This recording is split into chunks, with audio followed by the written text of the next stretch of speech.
So hey guys, today we're going to be doing the 2016-2017 reading wrap-up. This will also probably be the least interesting video as far as things that I have to hold up because all of the books I read were either Kindle books or I don't have them here at my house with me because I rent and my room is too small for me to have, my full bookshelves with me. Hopefully at the new place, well, definitely at the new place, I want to have a couple bookshelves. So all of that said, today we're going to be talking about 2016 and 2017, which were the immediate years after I disappeared from my YouTube channel.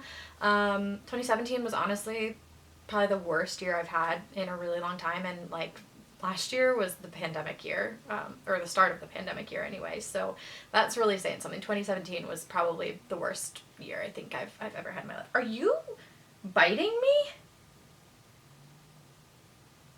The fuck?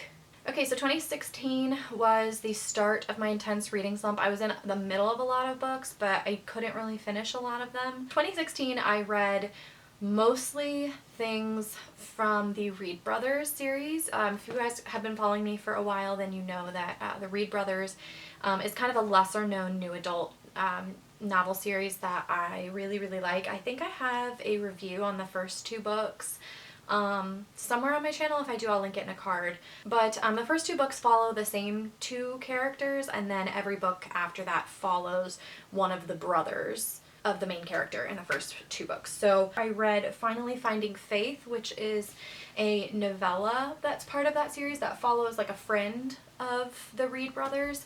I rated that 4 stars. I usually don't rate novellas very high, even if I really enjoy them, just because they are shorter, and I just kind of feel like funny about rating a book that's like 30 pages or something like that. So I'm actually not going to tell you what it's about. If you're interested in reading what it's about, then go ahead and check out the description. I'm going to try to link everything that I've read in the description so that if you're interested, you can read about them if you want. And then I'm not responsible for spoiling anybody because it's been so long and I don't actually remember what spoilers of these books are. My hair looks horrible. I can't wait till it grows out. It's this really weird length right now, and nothing I do really works, so we're just whatever. Then I read, I think it's like a duo story called Ending Emily's Engagement and Reagan's Revenge, and it follows the love interest of the first two books as well as the love interest of, I think, either the third or fourth book. I think the third book, the love interest of the third book. And there's just a story for... Is there a story for each of them, or is it just one story that covers both topics? I don't remember, but I did find it to be just a little bit repetitive, and I see why it's a novella because it really is not necessary to the story, but I gave it 3.5 stars. I just love reading about the Reed brothers and revisiting them and getting to hang out with them again. And then last in 2016 I read The Selection by Kiera Cass. Now I rated this 3.75 stars. This is when I was doing like really specific ratings, and at this point in my reading I try, if I'm going to do half stars, to only do half stars and not quarter stars. I am like super way late on the Selection series. That was something people were reading back when I was in college, and it was like the big thing. Those books annoyed the absolute shit out of me. If I were to look back on it now, it probably would be 3, just because I'm trying to be a little bit more cognizant of how I rate things and really save my 5 and 4 stars for really amazing books. I also just sometimes don't rate books anymore if I don't really know how I feel about them, and that's okay too. I've kind of had to stop being so OCD about this stuff, or it makes myself crazy. It becomes not fun anymore, you know? I do enjoy the plot, and I'm interested in finding out the plot of the story.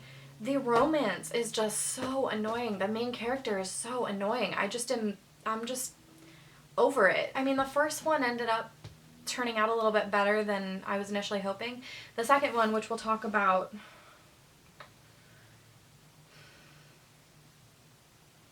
Damn, where will we talk about it?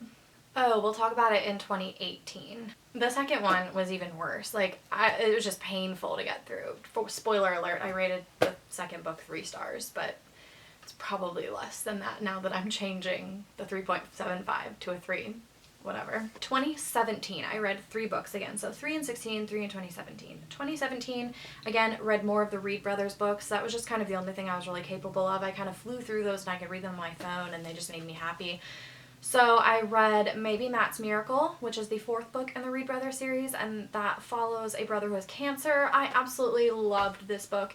Everything moves very fast. It is a little bit insta-lovey, but kind of understanding the character and what he's been through, that actually starts to make sense. I rated it 5 out of 5 stars. I was really interested in Matt's story from the beginning and just really enjoyed his story and was happy to finally see, you know, his love story. Then I read the 5th book, which was Proving Paul's Promise, and this one I actually rated less than all the others. It's the only one I didn't rate with 5 stars. I rated Proving Paul's Promise.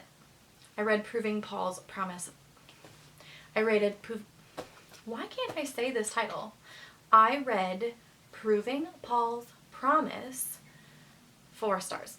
Did I say I read again? Oh my god. I rated Proving Paul's Promise 4 stars. It was just a little bit cheesier than the others, and granted all of them are kind of cheesy. It's new adult and they're kind of feel-good books, but this one was just particularly cheesy and just very repetitive, and I enjoyed it because I love the Reed Brothers, but had to give it 4 stars. Last, in 2017, I read a book that absolutely wrecked me. I read Come Back to Me by Mila Gray. This is a young adult romance about a girl who falls in love with her brother's friend. Her brother and his best friend are both military, but it's just a really sweet romance.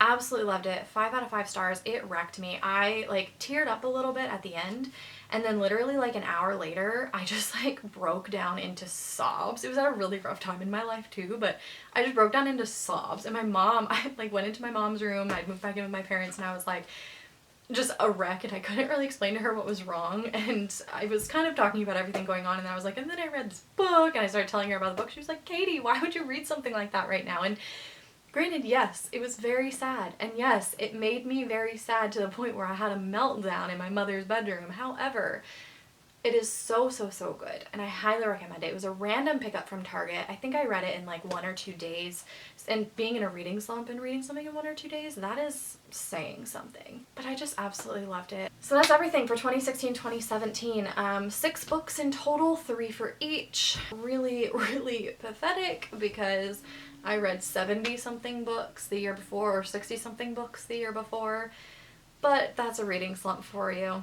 It's been this way for about 5 years, and you're all probably sick of hearing me talk about it by now, except you probably aren't, because I feel like I've been talking about it a lot, but it's because I've been filming videos for the last 5 years and just never posted any of them, so you actually probably haven't heard about it at all. Anyway, I hope you all enjoyed this video, and I will see you all again in my next one, which should be my 2018 reading wrap-up. Hope you all enjoyed. Talk to you soon. Bye.